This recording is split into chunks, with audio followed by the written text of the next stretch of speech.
శుద్ధుడా శుద్ధుడా పరిశుద్ధ ప్రభువా. Praise the Lord. దేవుని నామానికి మహిమ కలుగును గాక. Welcome to live with God. ప్రతి ఉదయం ప్రభు పాదాల చెంత. ప్రియులారా, రండి ఈ దినపు వాక్య భాగాన్ని మనందరం కలిసి ధ్యానించుకుందాం. ఈ దినపు దేవుడు సిద్ధపరిచినటువంటి వాక్య భాగం కీర్తనల గ్రంథం 20వ అధ్యాయము 4వ వచనాన్ని మనందరం కలిసి ధ్యానించుకుందాం. నీ కోరికను సిద్ధింపజేసి నీ ఆలోచన యావత్తును సఫలపరచునుగాక. ఇది దావీదు గారు రాసినటువంటి కీర్తన. ప్రధాన గాయకునికి దావీదు గారు రాసినటువంటి కీర్తన. ప్రియులారా, కీర్తనలు, దావీదు కీర్తనలు అన్నీ కూడా ఎలా ఉంటాయి అనంటే మనకు ధైర్యాన్ని నింపేవిగా ఉంటాయి.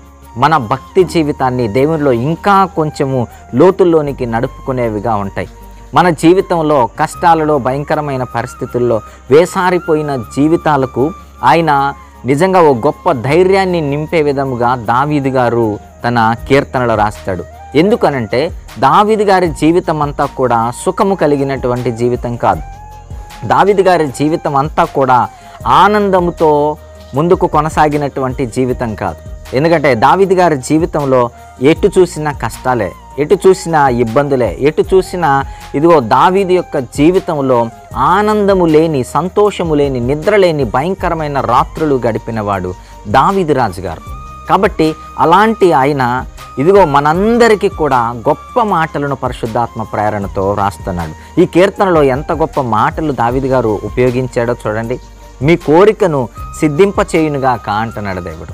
మన జీవితాల్లో దేవుడు ఎలాంటి వాడు అనంటే మనము ఇబ్బందులలో ఉండడం ఆయనకి ఇష్టం లేదు. మనం కన్నీటిలో ఉండడం ఆయనకి ఇష్టం లేదు. మనం ఎన్నో కోరికలను, మనము ఎన్నో ఇదిగో అవసరాలను కలిగి ఉండి మనం ఏమీ లేని స్థితిలో ఉండడము దేవుడు ఇష్టపడేవాడు కాదు. దేవునిని అడుగు వారికి ఆయన ఎన్నడూను దూరముగా ఉండడు. ప్రియులారా, అందుకే దావీదు గారు అంటున్నాడు, నీ కోరికను ఇదిగో దేవుడు సిద్ధింపజేయునుగాక, నీ కోరికను సిద్ధింపజేయునుగాక. మీరు దేవుని యందు ఆసక్తితో ప్రభువుని అడిగినట్లయితే, అవి మీ జీవితాల్లో నిజంగా మేలుకరమైనవైతే, అవి మీ జీవితాలలో నిజంగా సంతోషకరమైనవైతే, మీరు ఏదైతే కోరుకుంటున్నారో అవి నిజంగా ఆశీర్వాదదాయకమైనవైతే దేవుడు తప్పకుండా మీ జీవితాలలో వాటిని దయచేస్తాడు. మీ యొక్క ఆలోచనలను ఆయన సఫలపరుస్తాడు. మీ యొక్క కోరికలను అవి మంచివైతే తప్పకుండా దేవుడు వాటిని సఫలపరుస్తాడు. ప్రియులారా, కానీ ఈ రోజుల్లో అనేకుల ఆలోచనలు ఎలా ఉంటాయో తెలుసా? విందుల కొరకు, విన్యాసాల కొరకు, లోకములో తమ జీవితాలను, తమ శరీరాలను సుఖమయం చేసుకోవడం కొరకు అనేకమైన వాటిని దేవుని దగ్గర అడుగుతుంటారు. అందుకే అంటాడు, మీరు అడిగినను మీ భోగేచ్ఛల నిమిత్తమే అడిగెదరు అన్న మాట క్రొత్త నిబంధనలో పత్రికలలో మనం చూస్తాం. ప్రియులారా, కాబట్టి మనం అడిగేవి మన భోగేచ్ఛల నిమిత్తం మనం అడగకూడదు. మనం ఎప్పుడు అడిగినా మన అవసరాలనే ప్రభు దగ్గర అడగాలి. మనము ఎప్పుడు ప్రభు పాద సన్నిధికి వచ్చినా దేవుని మహిమ కొరకై ఉపయోగపడేవి మనం అడగాలి.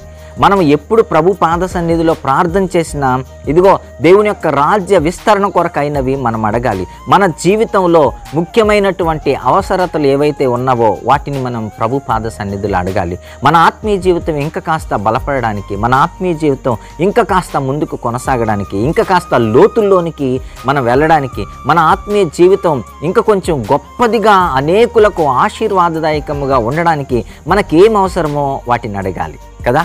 మేము అడుగుతుంటాం, ఏంటో తెలుసా? సేవాపరమైనటువంటి అనేక అవసరతలను ప్రభు పాద సన్నిధిలో ప్రతిదినం మేము ప్రార్థిస్తుంటాం. సేవాపరమైనవి ఎంత అవసరమైనవి కదా. అనేకులకు తమ ఆత్మీయ జీవితానికి అవసరమైనవి సేవాపరమైనటువంటి అవసరాలన్నీ కూడా వాటి నిమిత్తం తప్పకుండా మేము ప్రార్థిస్తుంటాం. దేవుడు వాటిని తప్పకుండా దయచేస్తాడు. అలా కాకుండా మన హృదయాలలో ఏదో ఉండి ఈ లోకంలో మన జీవితాలను సుఖమయంగానో ఏదో లోకానుసారమైన కోరికల చేతనో భోగేచ్ఛల చేతనో కావాలని వాటిని మనము తృప్తిపరచుకోవాలని ప్రభువుని అడిగినట్లయితే దేవుడే మాత్రము దయచేయడు. అందుకే దావీదు గారు ఏమంటున్నారు తెలుసా?